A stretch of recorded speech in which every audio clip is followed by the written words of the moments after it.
भगवान शिव के बारे में प्रचलित है कि वह थोड़ी सी तपस्या से आसानी से प्रसन्न हो जाते हैं। हालांकि कई ऐसे उदाहरण भी हैं जब किसी ने बड़ा वरदान पाने ने उनकी कठिन तपस्या भी की है।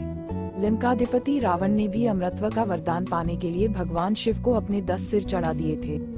भगवान शिव से जुड़ी ऐसी ही एक और कहानी है जिसमें एक राक्षस ने शिव जी की घोर तपस्या कर उन्हें प्रसन्न किया था। हालांकि वरदान देकर भगवान शिव खुद ही मुसीबत में फंस गए थे।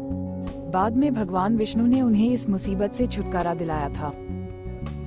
कहानी के मुताबिक एक बार महर्षि नारद धरती पर घूम रहे थे। रास्ते में उन्हें वृकासुर नाम का राक्षस मिला। नारद मुनि को देखते ही उसने कहा कि मैं आपसे कुछ सलाह लेना चाहता हूँ। आप मुझे बताएं कि ब्रह्मा, विष्णु और महेश में कौन देवता जल्द प्रसन्न हो जाते हैं। महर्षि नारद ने बहुत सोचने के बाद कहा कि वैसे तो तुम तीनों महादेवों में से किसी की भी तपस्या कर सकते हो, लेकिन ब्रह्मा और विष्णु जल्दी प्रसन्न नहीं होते हैं। उनके लिए बहुत वर्षों तक कठिन तपस्या करनी पड़ती है। ये भी हो सकता है कि तुम्हारी आयु पूरी हो जाए, लेकिन तपस्या पूरी न हो। भगवान शंकर थोड़ी आराधना से ही प्रसन्न हो जाते हैं। वे अपने भक्त की इच्छा पूरी करने के लिए सोच विचार नहीं करते हैं। ये भी पढ़ें, शिव गृहस्थ होने के बाद भी शमशान में क्यों रहते हैं?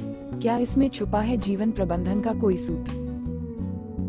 वृकासुर का कठिन तप, शिव जी का प्रसन्न होना। वृकासुर ने भगवान शंकर की आराधना करने का फैसला किया और हिमालय के केदार क्षेत्र में जाकर आराधना करने लगा।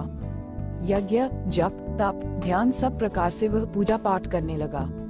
कुछ दिनों के बाद उसने सोचा कि मैं शरीर और प्राण को ही भगवान शिव को अर्पित कर दूंगा।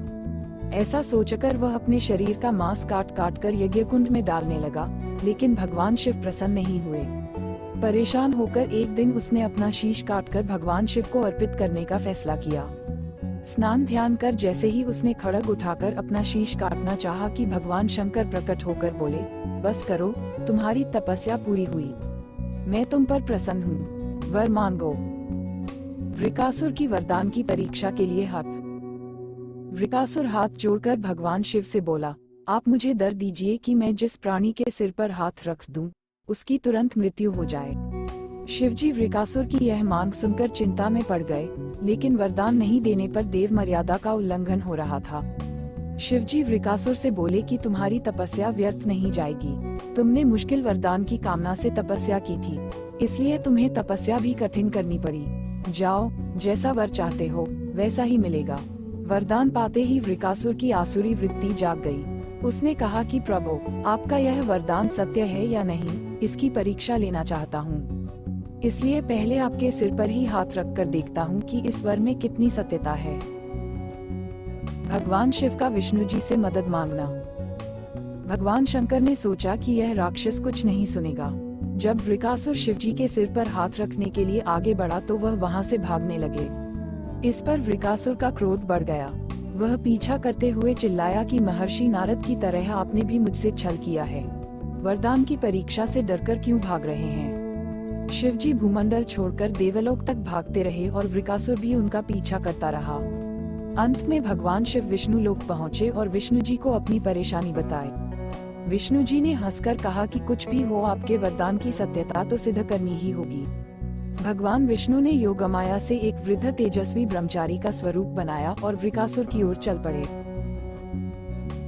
भगवान विष्णु का शिवजी की बुराई करना। भगवान विष्णु को जब वृकासुर आता हुआ दिखाई दिया तो उन्होंने आगे बढ़कर उसे प्रणाम किया।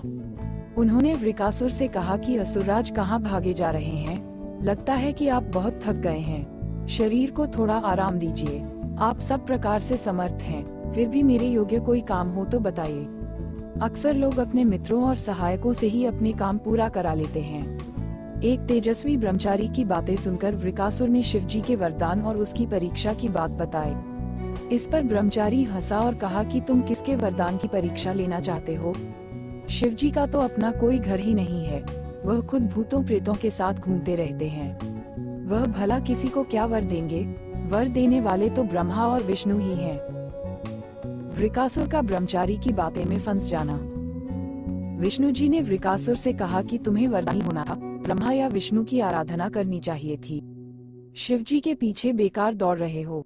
वरदान देने वाला तो खुद इतना शक्तिशाली होता है कि उसके वरदान का असर खुद उस पर नहीं हो सकता है। उन्होंने तो तुम्हें झूठ मूठ का वरदान दिया है, तुम्हारी तपस्या बेकार चली गई। ब्रह्मचारी की बात सुनकर वृकासुर निराश हुआ, उसका मनोबल टूट गया। वह कहने लगा कि मुझे तो देवर्षि नारद ने शिव की आराधना करने को कहा था। ब्रह्मचारी ने कहा कि तुमने नारद मुनि पर भरोसा कर लिया, वह तो ऐसे घुमक्कड़ साधु हैं जो सभी को उल्टी सलाह ही देते हैं। अगर तुम्हें मेरी बात पर भरोसा नहीं हो तो अपने सिर पर हाथ रख कर देख लो कि कैसे शिव ने तुम्हें झूठा वर देकर बहकाया है। वृकासुर का भस्म होना और जीवन का सार। वृकासुर का मनोबल बुरी तरह टूट चुका था। उसे ब्रह्मचारी की बात पर भरोसा हो गया कि शिवजी ने भी उसके साथ छलकर झूठा वरदान दिया है। उसका विवेक नष्ट हो गया।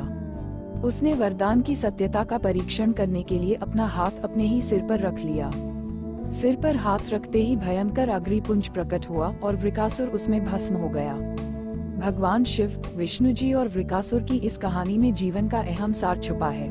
कहानी सीख देती है कि बिना सोचे विचारे किसी को कुछ देना और पाने वाले का कृतघ्न होकर दाता को ही संकट में डालने का ऐसा ही नतीजा होता है। कृतघ्नता के उन्माद में बुद्धि विवेक नष्ट हो जाता है और उपलब्धि ही विनाश का कारण बन जाती है।